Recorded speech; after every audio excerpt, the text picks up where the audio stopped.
You already saw the title of the video, so let's just get right into it.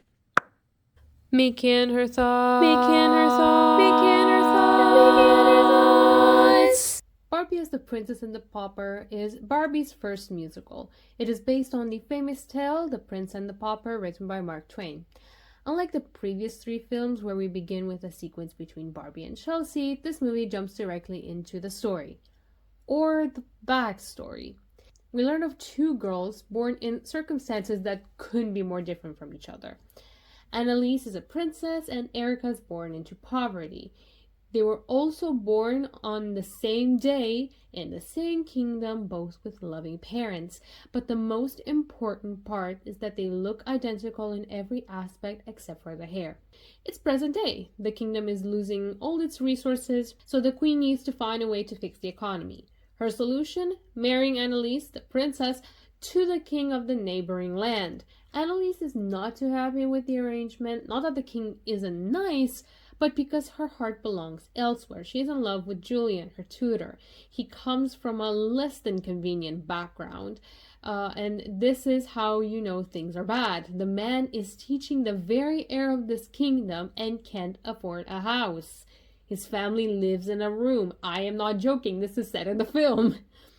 Julian loves Annalise back, but it doesn't even cross his mind that she reciprocates those feelings, since there is nothing he can offer her that she doesn't already have. Moving on to Erica, the pauper.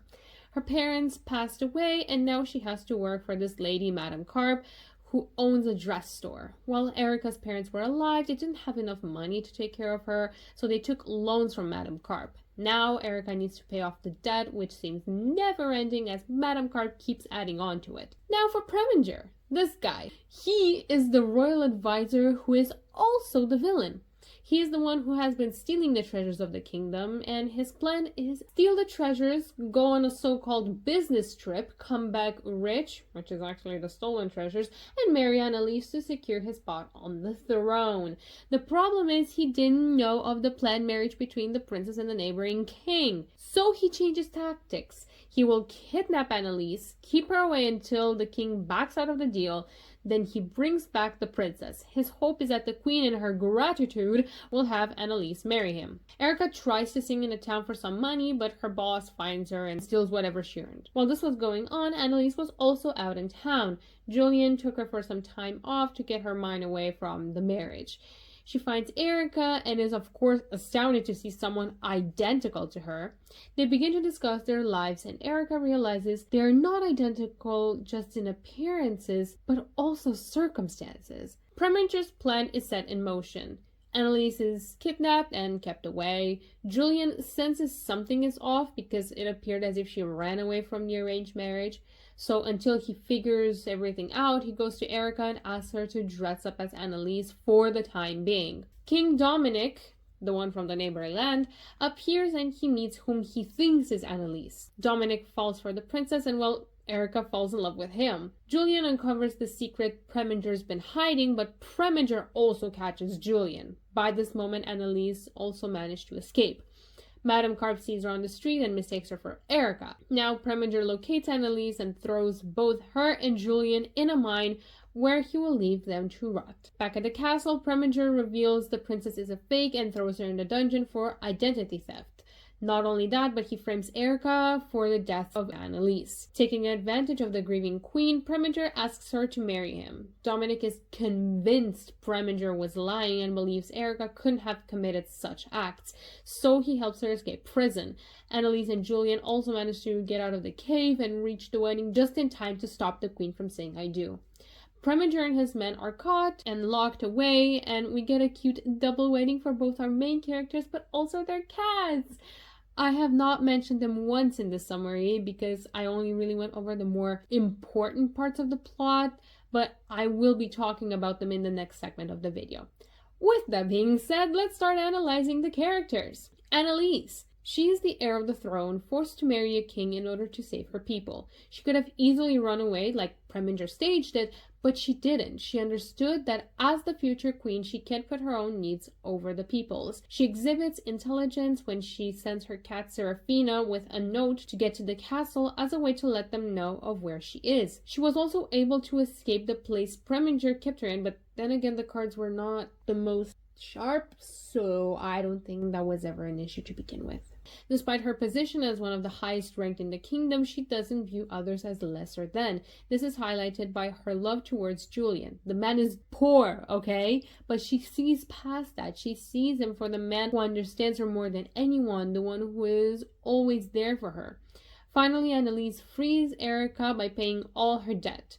Additionally, she stopped buying from Madame Carp as a form of boycott, and because of this, she goes bankrupt. Erica. She starts out as a village girl working hard to escape the slavery under which her debt keeps her. She is the one to realize that townsfolk and rich nobles are more alike than first meets the eye. Like in Erica and Annalise's instance, they both want something else out of life. Annalise wants to be free to make decisions for herself, and Erica wants to be free to roam the world. In one of the songs, she uplifts her cat, Wolfie. He is a cat that can't meow, but instead barks. He tries to change himself to be more normal, but she convinces him otherwise. Erica also helps out when Julian asks to cover for Annalise. The thing is, Erica was faced with a very difficult decision. After all, if she were to be found out, she would be locked up, which ended up happening. Still, because of the seriousness of the situation, she decides to help. This shows her nature and willingness to help when it's needed, putting the needs of others before her own. Julian, he is Annalise's tutor. He taught her all she knows and fell in love with the princess. He is self-aware and conscious of his status, which both technically and practically is incompatible with that of a princess. So, despite his feelings, he never makes a move. Instead, he tries to make her happy in other ways. He takes her out in town for a quick walk without the crown weighing on her. He even reassures her that King Dominic is a good man when she doubts the marriage. He goes out of his way to investigate her disappearance, risking his very life for it by spying on Preminger and having another girl impersonate her. All these things were done for Annalise, but it was never as a way to make her fall in love with him. It's exactly because he loves her that he never makes a move, but instead helps her find happiness outside of what they could have. It is only when Annalise confesses her feelings that he doesn't hide anymore. Dominic. We don't actually need Dominic as a king first. He dressed up as a page to deliver a wedding gift to Annalise. He wanted to meet his future wife for who she really is, seeing her without the image of, I'm marrying you, you're marrying me. Dominic also trusts Erica, although she lied about being Annalise. He sensed there had to be some other motive for this and helped her escape. So, despite every fact pointing towards Erica being the one who kidnapped the princess and then killed her, he still decided to trust his instinct and listen to her side of the story. Before marrying Erica, she actually went out to see the world. Dominic never pressured her and in fact waited for her until she returned. Preminger. He is one of those villains who is simply greedy. To be honest, I think his greed is what brought his downfall in the end. Similar to the Mouse King from Barbie and the Nutcracker. By the way, I have a video on that film also, so you can check it out after this one. Preminger wants to be rich, so he keeps making plans to marry Annalise in order to be king. The first failed because Queen Genevieve, her name is not mentioned in the film but only in the end credits, had her marry Dominic. Then he kidnapped her and wanted to make it look like she fled. But here's the thing, this plan would have failed anyway, because once Annalise was brought back, she would have said she had been kidnapped. This would have started an investigation, so yeah, his plans were just bound to fail. His greed made him impulsive, so while his plans sounded good in theory, they would ultimately fail. Plot holes / unaddressed things. As much as I love this film, I do have to admit that there are some plot holes or things that are a bit unexplained. For instance, like I said, Preminger's plan to kidnap Annalise and make it look like she ran away and was just destined to fail. It could be that Preminger didn't think it through, or, the writers didn't. Well, in a way they did, because when Erica came in as Annalise, she apologized for running away, and Preminger was confused as to why she didn't say she was kidnapped.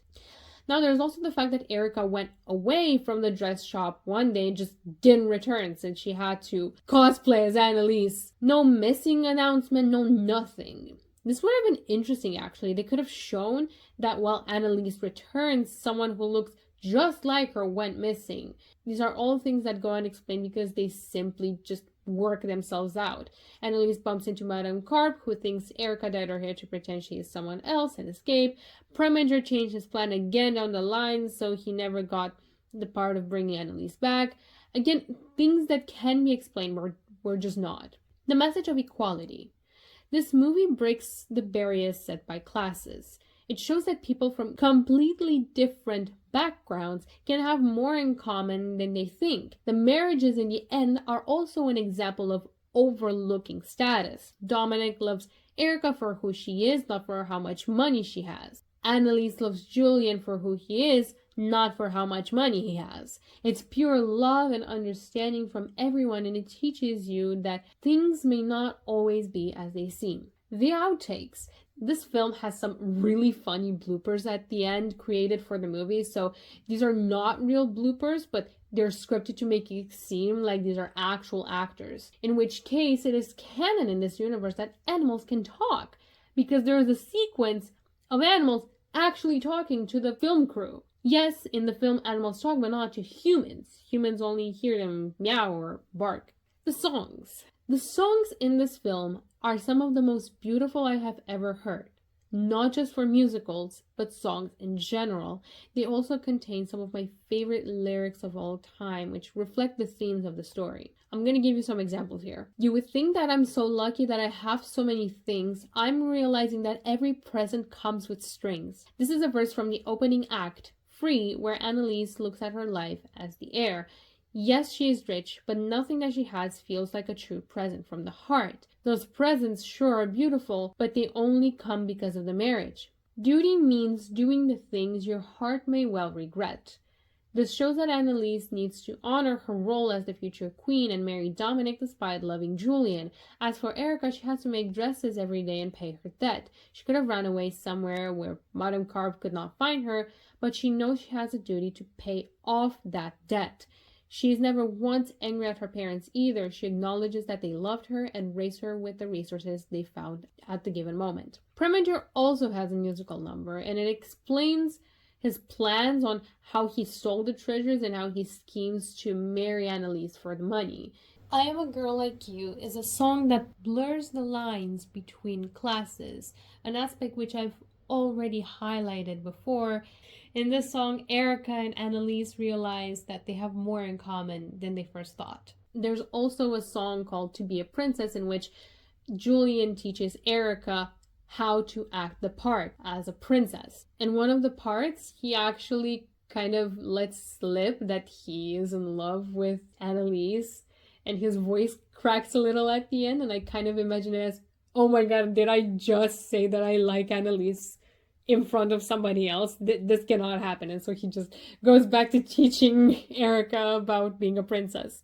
Erica and Dominic get a duet while she is dressed as Annalise. It once again addresses the topic of loving one for who they are. He didn't fall for the princess, he fell for Erica, for her honesty. It's a song showcasing hope the other will love them no matter what. It is appropriately titled If You Love Me for Me. The final act, written in your heart. Right before it, there is a line, sometimes being free means choosing not to go, but to stay. Indeed, when you are forced to stay somewhere, it will feel like a prison. That does not mean you don't like the place, it's just you want the freedom to choose to stay. The song teaches you to follow your heart. I don't even know where to begin with the lyrics in the song because they are all lyrical masterpieces. But I'll give you one example. Though you may not know where your gifts may lead, and it may not show at the start, when you live your dream, you'll find destiny is written in your heart. Now, this is the end of my analysis for Barbie as the Princess and the Pauper. If you enjoyed this video, there are more on my channel just like this one. I post weekly about the Barbie movies. So next week, we're discussing Barbie Fairytopia. If that interests you, make sure to subscribe and ring the bell to be notified when the video comes out. Until then, bye!